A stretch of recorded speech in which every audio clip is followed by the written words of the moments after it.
Today, I have just one request. Please don't tell me I'm normal. Now, I'd like to introduce you to my brothers. Remy is 22, tall and very handsome. He's speechless, but he communicates joy in a way that some of the best orators cannot. Remy knows what love is. He shares it unconditionally and he shares it regardless. He's not greedy.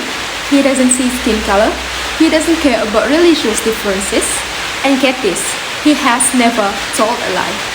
When he sings songs from our childhood, attempting words that not even I could remember, he reminds me of one thing: how little we know about the mind, and how wonderful the unknown must be.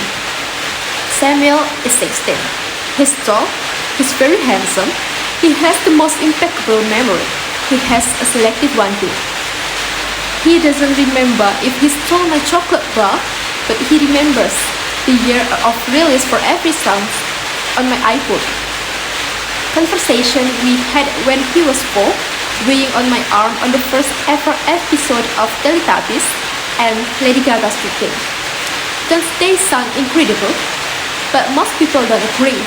And in fact, because their mind don't fit into society's version of normal, they're often bypassed and misunderstood.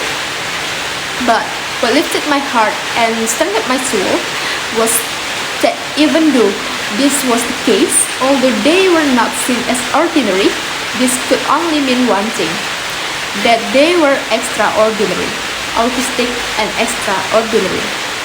Now, for you who may be less familiar with the term autism, it's a complex brain disorder that affects social communication, learning, and sometimes physical skills. It manifests in each individual differently, hence why Remy is so different from Sam. And across the world, every 20 minutes, one new person is diagnosed with autism. And although it's one of the fastest growing developmental disorder in the world, there is no known cause or cure. And I cannot remember the first moment I encountered autism, but I cannot recall a day without it. I was just 3 years old when my brother came along, and I was so excited that I had a new being in my life. And after a few months went by, I realized that he was different. He screamed a lot, he didn't want to play like the other babies did, and in fact, he didn't seem very interested in me whatsoever. Remy lived and reigned in his own world, with his own rules, and he found pleasure in the smallest thing, like lining up cars around the room and staring at the washing machine and eating anything that came in between. And as he grew older, he grew more different, and the differences became more obvious. Yet beyond the tantrums and the frustration and the never-ending hyperactivity was something really unique, a pure and innocent nature. A boy who saw the world without prejudice, a human who had never lied, extraordinary.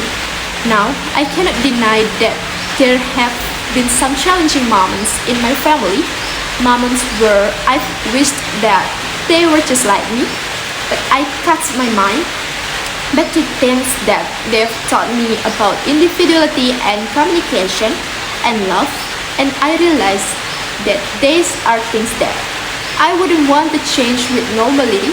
Normality overlooks the beauty that differences give us, and the fact that we are different doesn't mean that one of us is wrong. It just means that there's a different kind of right.